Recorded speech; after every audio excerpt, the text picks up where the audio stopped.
खाने पीने के अलावा किसी भी इंसान को जिंदगी गुजारने के लिए जिन बुनियादी चीज़ों की ज़रूरत पड़ती है उनमें उसकी रिहाइश ही सबसे ज़्यादा अहमियत रखती है। रिहाइश के लिए चंद गज का मकान भी काफ़ी होता है और अगर ख़ानदान बड़ा हो तो उसे ज़्यादा जगह की भी ज़रूरत होती है जिस पर वो अपनी हैसियत के मुताबिक मकान तामीर करके रिहाइश इख्तियार करता है। मगर कुछ अफराद की ज़िंदगी गुजारने की ये ख्वाहिश यही ख़त्म नहीं होती, बल्कि वो चाहते हैं कि उनका बहुत बड़ा घर हो जिसके कई कुशादा कमरे हों और वसी रकबे पर खेतों में फसलें भी मौजूद हों ताकि वक्त गुजरने के साथ उसकी ज़मीन उसे ज़्यादा मुनाफा दे सके, जिसके लिए वो दूसरों के साथ लड़ाई झगड़े में उलझ कर या तो पूरी ज़िंदगी कोर्ट कचहरी में धक्के खाते फिरते हैं या लड़ाई झगड़े के बाद एक दूसरे का खून कर देते हैं। वो ये बात नहीं सोचते कि दुनिया में लाखों अफराद ऐसे भी हैं जो अपनी ज़िंदगी छोटे छोटे मकानों में गुजार देते हैं, लेकिन मज़ीद ज़मीन या जायदाद हथियाने के लिए उनका कभी किसी से झगड़ा नहीं होता।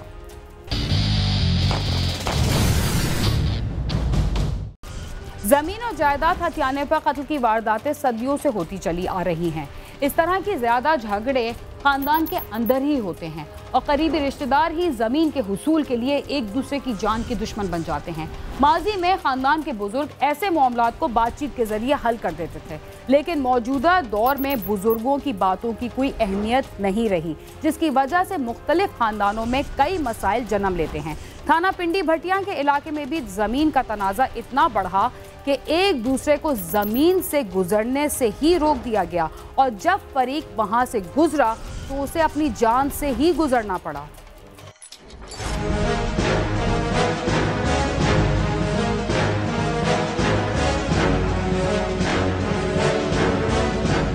मुश्तरका खानदानी निज़ाम कदीमी निज़ाम समझा जाता है और बहुत से लोग इससे इख्तलाफ करते हैं। अब ये खत्म होता जा रहा है, लेकिन इसके खत्म होने की वजह से घरों के बड़ों की बातों की अहमियत भी साथ साथ खत्म होती जा रही है। एक उम्र के लोग आपस में मामलात को सुलझाने की कोशिश नहीं करते, इसलिए बुजुर्ग फैसले करते थे, लेकिन मुश्तरका खानदानी निज़ाम के खात्मे की वजह से अब बुजुर्गों की बातों को पसे पुष्ट डाल दिया जाता है, जिसके नुकसानात ज्यादा हैं। हमारे माशरे में एक तो मटीरियलिज्म, मादियत जो है वो ज़्यादा बढ़ गई है। लोग माल और ज़मीनों की तरफ ज़्यादा ध्यान है, इम्पोर्टेंस ज़्यादा देते हैं। जो अखलाकी वैल्यूज़ हैं, अक़दार हैं, वो कम हो गई हैं। जॉइंट फैमिली सिस्टम वो काफ़ी कमज़ोर हो गया। आपको याद होगा या आप गौर करें तो पहले ज़माने में जो फैमिली में बड़े बुज़ुर्ग होते थे वो मसाइल तो उनके स्टार्ट पे ही बैठ के हल करा देते थे, तो बात बढ़ती नहीं थी। अब चूँकि जॉइंट फैमिली सिस्टम कमज़ोर है, कोई बड़ा आपका है नहीं बैठ के मसला हल करवाने के लिए, तो मसले बढ़ते जाते हैं। 42 साला फलकशेर जलालपुर पठाना का रहायशी था। उसके 2 बच्चे हैं। फलकशेर जमींदारी का काम करता है और इसी से गुजारा करता है। अमजद और सदी भी इसके करीबी रिश्तेदार हैं और वो भी जमींदारा करते हैं। फलकशेर जो कत्ल हुआ है, इसकी जो मुलजमान की वालदा है, मैन 2 मुलजमान जो मैंने अमजद और सदी बताया, इनकी वालदा और ये फलकशेर आपस में चचाजाद भाई थे, तो रिश्तेदारी काफ़ी करीबी है इनकी। और ज़मीनें दोनों ज़िम्मेदारा करते हैं इनकी ज़मीनें। और उनकी जो मुलजमान है, एक मैन मुलजम उसकी जो अमजद है उसकी कुछ 40 साल उसकी एज है, दूसरे की 26 से 27 एज है। तो ये इस वजह से एक तो ज़मीन का इनका आपस में इशू था। फलकशेर और अमजद उर्फ जावेद के ताल्लुकात एक अरसे से खराब थे और दोनों में अक्सर झगड़ा रहता था, लेकिन अमजद के चचा गुलजार के ताल्लुकात फलकशेर से भी थे। गुलजार ने फलकशेर को कुछ ज़मीन फरोख्त की थी और उस दुश्मनी की सबसे बड़ी वजह भी यही थी। फलकशेर का सारा खानदान जमींदारी करता है। खानदान के बुजुर्ग गुलजार ने इसे 15 साल कबल जमीन फरोख्त की थी, जिसके बाद फलकशेर और जावेद के ताल्लुकात खराब हो गए थे और फिर जावेद ने फलकशेर और उसके हिमायतियों को मना कर दिया कि वो उसके घर के सामने से या उसकी जमीन से नहीं गुजरेंगे और ना ही वो उनकी जमीन से गुजरेगा। आपस में इनका लड़ाई झगड़े जो मुलजमान है और जो मकतूल है काफ़ी अर्से से चल रहे थे, उसकी कुछ रीज़न्स हैं।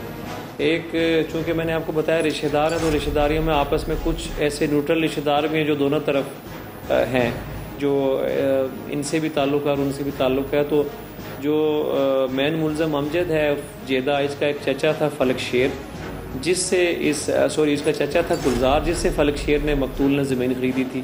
तो एक तो उसको ये दुख था कि ये मेरे चचा ने ज़मीन जो मकतूल है इसको क्यों बेचती, मुझे क्यों नहीं बेची। ਜ਼ਮੀਨ ਤੋਂ ਲੈ ਕੇ ਉਹਨਾਂ ਦਾ ਤਾਂ ਮੇਰਾ ਮਸਲਾ ਬਾਹਰ ਨਹੀਂ ਸੀ ਮਿਚਦਾ, ਉਹ ਮੈਨੂੰ ਨਹੀਂ ਸੀ ਚੰਗਾ ਸਮਝਦੇ, ਮੈਂ ਉਹਨਾਂ ਨੂੰ ਨਹੀਂ ਸੀ ਸਮਝਦਾ। ਚਾਚੇ ਦੀ ਜਾਇਦਾਦ ਆਈ, ਉਹਦੇ ਭਤੀਜੇ ਸੀ ਹੱਕਦਾਰ ਅਸੀਂ ਸੀ, ਫਲਕ ਸ਼ੇਰ ਬਣੇਵਾ ਨਹੀਂ ਸੀ ਉਹਦਾ ਹੱਕਦਾਰ ਬਣਦਾ, ਲੇਕਿਨ ਅਸੀਂ ਮੁੜ ਵੀ ਬਰਦਾਸ਼ਤ ਕਰ ਗਏ।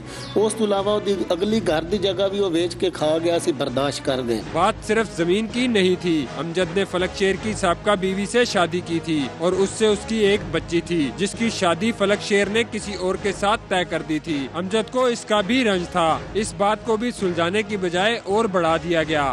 मैन मुलज़म की एक बेटी जो है वो गुलजार उसके चचा के घर रह रही थी, जिसके रिश्ते के लिए फलक शेर जो है वो कोशिश कर रहा था किसी जगह पे। तो उसको ये भी दुख था कि मेरी बेटी का रिश्ता ये करवाने की क्यों कोशिश कर रहा है। तो इस बात पे इनके ताल्लुकात ख़राब थे और एक दूसरे के आमने सामने भी नहीं आना था और एक दूसरे के घर के सामने से भी नहीं गुजरते थे। तो जवेद उर्फ जेदी जो है, इसका एक चचा है गुलजार, उसके पास की औलाद नहीं थी। उसका रकबा था शायद 7-8 एकड़ ज़मीन, वो फलक शेर ने खरीदी थी, जिसका ये जवेद जो है इसे काफ़ी रंज था कि उसके यहाँ औलाद नहीं है। चलो उसकी विरासत जो है वो इन्हें मिल जानी थी जवेद वगैरह को, एक तो ये गुस्सा था। उसके बाद फलक शेर जो है इसने अपनी पहली बीवी जो है उसे डाइवोर्स कर दिया था।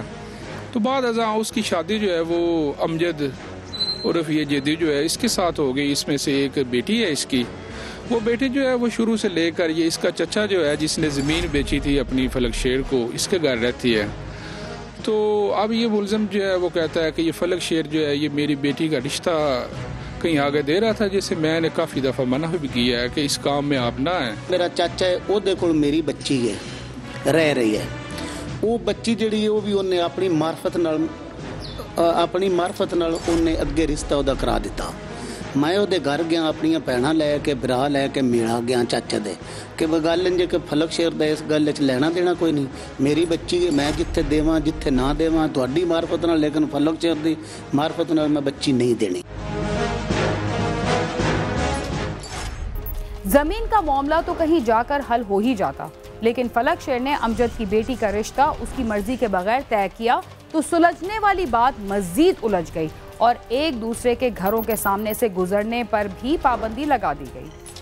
अमजद के मुताबिक फलक शेर ने उसके चचा से धोखे से जमीन ली और कुछ पैसे दिए, बाकी रकम अदा नहीं की और फिर उसने उसकी बेटी का रिश्ता भी तय कर दिया, जिसकी वजह से उसने फलक शेर और उसके हामियों को मना किया था कि वो उसके घर के सामने से ना गुजरे। 5 मई का शाम का 6:30 बजे का ये हुआ है कि फलक शेर की ज़मीनों पे गंदम की कटाई हो रही थी। तो ये फलक शेर उसके साथ जो लोग थे, उसके कुछ रिश्तेदार, वो इसके अमजद के घर के सामने से गुजर के अपनी ज़मीन पे जा रहे थे। तो जहाँ पे उसने रोका और वहाँ पे इनकी आपस में फायरिंग हुई और फायरिंग के दौरान इसको फलक शेर को गोलियाँ लगी। जिस दिन वकूआ हुआ है उस दिन भी इसने दोपहर को इनका एक बंदा है सदाम, उसे कहा है कि आप इधर से नहीं गुजरे, मैं आपको नहीं गुजरने दूंगा। तो इनका उधर रकबा है गंदम, तो इन्होंने गंदम अपनी जो है वो भी उठानी थी उधर से जाके, ये अपनी गंदम जो है उसके लिए गए हैं उधर से। उधर वहाँ पे ही लड़ाई हो गई जवेद जो है इसके डेरे पे, इसके घर पे। फलक शेर जो है इसकी मौका पे डेथ हो गई, नजरिया फैर जो है इसकी डेथ हुई है। या ही उत्थे गए हैं, इन्हों के घर के अगों से गुजरन लगे हैं जी। पहले नंबर ते इन्हें या सानू वेख्या नज़दीक आ गए हैं, इन्हें पहले नंबर ते मंजी के सट्टी है रास्ते ते जी, मंजी सट्टी है या मंजी इन्हें सट्टी है। चाचूरी मोटरसाइकिल तो उतरे हैं जी, या उतरन लगे हैं, उतरने इन्हें जी फायरिंग कर दी है जी। किहड़ा एहसान है जी, इस पहला फायर किया है जी, वो चाचूरा नूं लगा बांह ते जी, वो या बांह ते लगा। वो दूसरा किहड़ा है जवेद उस फायर किया सीधा, वो चाचूरा नूं किहड़ा ऐ लग गया जी, उन्हें चाचूरा दी मौत वाक़या हो गई। फलक शेर उल्टा मेरे चाचे नूं भड़काया कि बोनू ये गल आ कि असां बच्ची जिथे देनी है असां दे दी है, तेरे को जो हुंदा तू कर ला। ये मेरे दरवाजे दे अगू गुजरते ने अपने घर दे, ये उतों गुजरिया है ਇਹਦਾ ਭਤੀਜਾ, ਉਸ ਨੂੰ मैं दिन ਦੇ 1 ਵਜੇ मना की है। ਹੁਣ मैं आके भाई ਤੁਹਾਡਾ मेरा लेना देना कोई नहीं, आज तो बाद तुसा मेरी जगह तो नहीं लगना तो मैं ਤੁਹਾਡੀ जगह तो नहीं लगना। उन्हें कहा कि जी ठीक है, मैनू मालूम नहीं, मैं जाके घर दस देवां, दस ही नहीं लगता। उस रोज फलक शेर ने गंदम की कटाई का काम शुरू किया हुआ था। फलक शेर जमीन पर मौजूद था, मशीन चल रही थी। उसका भतीजा जावेद की जमीन से गुजरा तो वहाँ फायरिंग शुरू हो गई, जिससे फलक शेर जाबाक हो गया। अमजद के मुताबिक उस पर भी फायरिंग की गई, जिससे वो जख्मी हुआ। पुलिस ने फलक शेर के कत्ल के इल्जाम में 2 अफराद को गिरफ्तार किया, जबकि फलक शेर ग्रुप के भी एक शख्स को गिरफ्तार कर लिया गया है। मेन मुलजमान है जो अमजद उर्फजेदा, जो जिसकी तकरीबन 40 साल एज है, और दूसरा उसका 22 अभी उसकी 26-27 साल एज है, तो वो अरेस्ट होकर जेल जा चुके हैं। उनसे वेपन भी जो वारदात में इस्तेमाल हुए थे वो रिकवर हो चुके हैं। बाकी 2 मुलजमान की गिरफ्तारी बकाया है। ये मामला एक ही खानदान का था। अगर घर के बुजुर्गों की बातों को अहमियत दी जाती तो ये नुकसान कभी ना होता। अब किसी भी सतह पर सुलह की कोशिश की जाए तो सुलह हो भी जाएगी, लेकिन जो जान इस झगड़े में चली गई वो कभी वापस नहीं आएगी। रिपोर्टर बिलाल अकबर और कैमरा टीम के साथ नईम जंजुआ, समा, पिंडी भटियां।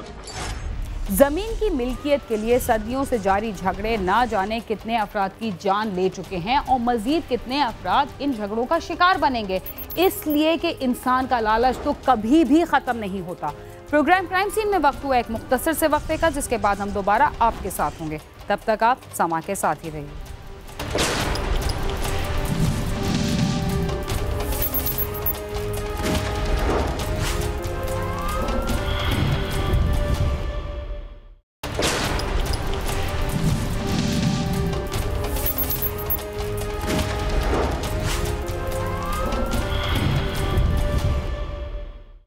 प्रोग्राम क्राइम सीन में एक बार फिर खुशामदीद। जराइम पेशा अफराद ने अब ऐसे शोबों में भी कदम रख दिया है जिनके माली हिसाब किताब में किसी तरह की तब्दीली करना या फ्रॉड करना इंतहाई मुश्किल काम समझा जाता था, लेकिन अब ऐसा नहीं रहा। जदीद बैंकिंग के बावजूद भी रोजाना फ्रॉड के कई वाकयात हमारे सामने आने लगे हैं। कराची में करोड़ों रुपए के जाली प्राइस बॉन्ड्स की खरीदो फरोख्त का इंकशाफ हुआ तो पुलिस ने बैनुसूबाई गिरोह के एक ऐसे कारिंदे को गिरफ्तार किया जो शहर में कई माह से सादा लॉ अफराद को जाली प्राइस बॉन्ड्स देकर लाखों रुपए हथिया चुका था।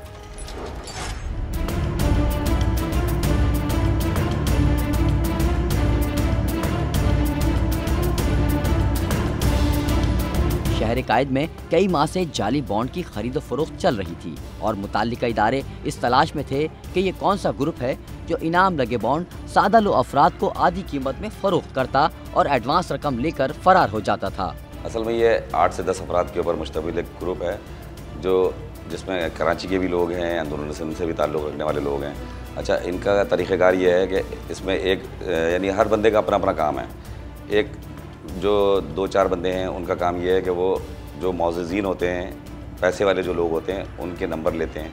खुलदाबाद पुलिस की हिरासत में मौजूद ये मुलजिम नसीर है जो अरसा 6 माह से लोगों को टेम्परिंग शुदा बॉन्ड देता था और बैंक में चेक कराने के बाद अपनी एडवांस रकम लेकर रफू चक्कर हो जाता था। गिरफ्तार मुलजिम ने बताया कि अंदरून सिंध से इसका साथी जाली बॉन्ड लेकर कराची आता था। मुलजमान के ग्रुप का कारिंदा बॉन्ड टेम्परिंग करके जाली नंबर लगाता और कराची में अपने कारिंदे तक पहुंचा देता था। गिरफ्तार मुलजिम 6 माह के दौरान मुतादिद अफराद को टेम्परिंग शुदा बॉन्ड देकर लाखों रुपए वसूल कर चुका है। मुलजिम ने मुद्दई को भी 1.5 करोड़ का इनाम लगने वाला बॉन्ड दिया और इसकी मद में 4 लाख रुपए वसूल किए थे। असल में लोग ऑनलाइन भी चेक कर लेते हैं, ऑनलाइन चेक करते हैं तो कुरानदाजी में वो नंबर आया हुआ होता है। तो असली पेपर के ऊपर जो है वो असली होता है। जो जैसे 15,000 वाला बॉन्ड है या 7,500 वाला बॉन्ड है तो पेपर असली होता है और उसके ऊपर वो नंबर जो है उसको वो टेम्पर्ड करके जो कुरानदाजी में निकला होता है वो नंबर उसके ऊपर इम्पोज कर देते हैं। तो इस तरह बंदा जब चेक करवाता है तो वहाँ से क्लियर हो जाता है। अच्छा, इसमें यहाँ के भी कुछ लोग हैं, जैसे एक नाम हमारे सामने आया, नईम है कोई, नईम, उसका भी यही काम है, वो इसी तरह टेम्परिंग वाले काम में इनके साथ इन्वॉल्व है। अच्छा, और मेरा ख्याल ये है कि इनके साथ जो बैंक के जो मुलाजमान हैं वो भी शायद मिले हुए, क्योंकि ये बड़े दावे से बोलता था कि बाबा मैं आपके साथ खुद बैंक चलूँगा और बैंक चल के आप चेक कर लेना। मेरे से आते हैं बदीन के पास, हाँ, बदीन से बंदा आता है, इधर देता है, लेके जाओ तुम भी 2 लाख 1.5 लाख रखो, बकाया जो है हम खुद लेंगे। मेरे को थोड़ा टाइम हुआ है, 6 महीने हुए हैं मैं इस काम में आया हूँ। प्राइस बॉन्ड देते हैं, जो लोग लालच में लेते हैं, बोलते हैं आधे पे हम काम करते हैं तुम्हारे को लेंगे, स्टेट बैंक में कैश है, हम खुद करवाएंगे। हमारे को 4 लाख दिया, बोला बकाया हम कैश करवा के तुम्हारे को देंगे। 1.5 करोड़ का है, उसमें आधा रकम जाती है कटौती में, 50 लाख हम रखेंगे, बकाया जो भी है तुम्हारे को देंगे। गिरफ्तार होने वाला मुलजिम इससे कबल कितने अफराद को बेवकूफ़ बना चुका था और उसने सादा दिल शहरियों से कितने रुपए लूटे थे। फुलदाबाद पुलिस का कहना है कि गिरफ्तार मुलजिम का ग्रुप 8 से 10 अफराद पर मुश्तमिल है जो टेम्परिंग शुदा बॉन्ड फरोख्त करते हैं। इनके ग्रुप का कारिंदा बॉन्ड वसूल करने वाले सादा लो अफराद को मुकम्मल तसल्ली करके जाली बॉन्ड देता था, जिसकी तस्दीक भी हो जाती थी। भी एक मखसूस जगह रखी हुई थी कि जहाँ पर यानी वहाँ पर ये पहुँच जाता था, पहुँच के मोबाइल फ़ोन ये ऑफ़ कर देता था अपना, कि अगर मुझे कोई ट्रेस कर रहा है तो ट्रेस नहीं कर सके। जब ये घर से निकलता था, सिंध से आता था ये। अच्छा, फिर यहाँ से इसको हमारी जो चौकी का इलाका है वो इसके लिए इसलिए भी ज़्यादा फ़ायदेमंद है कि यहाँ से सीधा फिर ठट्टा निकल जाते थे। 6 महीने कितने लोगों के साथ इस तरह चीट किया था? इसमें अब अगर 10 महीने 10 बंदे हैं तो उसमें 4 फंसते हैं, बकाया नहीं फंसते। किसके पास टाइम नहीं है कारोबार या किसके पास वो है, इस हिसाब से। अभी जिस बॉन्ड के मसले में तुम्हें पुलिस ने पकड़ा है, ये कितने का बॉन्ड था, कितने का लगा था और तुम्हें कितने पैसे मिले? 1.5 करोड़ का बॉन्ड था। ये भाई ने मेरे को 4 लाख दिए थे। फिर उसके बाद इसने बोला मैं कैश करा के बकाया दूंगा, तो फिर इसने 5-10 दिन के बाद मेरे को रब्ता किया। क्या कहा तुम्हें? तो भाई ये बॉन्ड 2 नंबर है। मुलजिम ने एक शख्स को जाली बॉन्ड देकर रकम भी वसूल कर ली थी। इसके बावजूद उसे गिरफ्तार कर लिया गया, मगर कैसे? पुलिस का कहना है कि मुलजिम ने मुद्दई को 1.5 करोड़ का जाली बॉन्ड दिया और एडवांस रकम वसूल कर ली थी, लेकिन स्टेट बैंक में जाली बॉन्ड पकड़ा गया। पुलिस गिरफ्तार मुलजिम के दीगर साथियों की तलाश कर रही है। हमने इसको 3-4 बैंकों में वेरीफाई करवा के दिया। ये बॉन्ड जो है जाता है स्टेट बैंक में पकड़ा जाता है, उधर तो हमारे को पता नहीं है। अखबार की लिस्ट हम देखकर बॉन्ड लेते हैं, उसमें फर्स्ट नंबर आता है तो भाई इसमें इनाम लगा है, तो ये लेते हैं, फिर आगे जाते हैं। ये भाई 2 नंबर, इसने भाई ने भी हमारे को 10 दिन के बाद बताया भाई ये 2 नंबर। हम कैसे यकीन करें ये वो बॉन्ड है या दूसरा बॉन्ड है? असल में इसमें अभी हमने सारे लोग नहीं पकड़े, अभी एक पकड़ा है, बाकी अभी हम आगे बंदे पकड़ेंगे। तो टेम्परिंग वाला जो बंदा है वो इनसे 50,000 रुपये लेता था और बॉन्ड ये उसको देते थे, उसके ऊपर वो टेम्पर्ड करके इनको दे देता था बॉन्ड। उसका वो 50,000 रुपये लेता था। फिर उसके अलावा जो इनके साथ जो 8-10 लोग जो थे, तो फिर वो जब ये जैसे जो पैसे लेता था वो फिर 8-10 लोगों में तकसीम होते थे। इस तरह 12-14 वारदातें इसने करी हैं और जो है तकरीबन 25 लाख रुपए इस केस से में आए। गिरफ्तार होने वाले मुलजिम के बयान से इस बात का इंकशाफ हुआ है कि बॉन्ड टेम्परिंग का काम अंदरून सिंध में किया जाता है और कराची में मौजूद इनके कारिंदे मुतादिद सादा लो अफराद को लाखों रुपए का नुकसान दे चुके हैं। कैमरामैन नईम खान के साथ खुर्रम गुलजार, समा, कराची। बहुत सारे सादा लो अफराद दुनिया के मौशी और मौली शोबों से बिल्कुल नावाकिफ होते हैं, जिन्हें जराइम पेशा अफराद आसानी से लूट लेते हैं। लेकिन लेन देन के वक्त पूरी तसल्ली कर ली जाए तो ऐसे जराइम पेशा अफराद से बचा जा सकता है। इसके साथ ही क्राइम सीन अपने इख्तिताम को पहुंचता है। अगर आप हमसे रब्ता करना चाहते हैं तो हमारा पता है cs@sama.tv। इसके अलावा आप फेसबुक, यूट्यूब और ट्विटर पर भी हमसे रब्ता कर सकते हैं और हमारा प्रोग्राम भी देख सकते हैं। बीना खान और क्राइम सीन की टीम को इजाज़त दीजिए और देखते रहिए समा।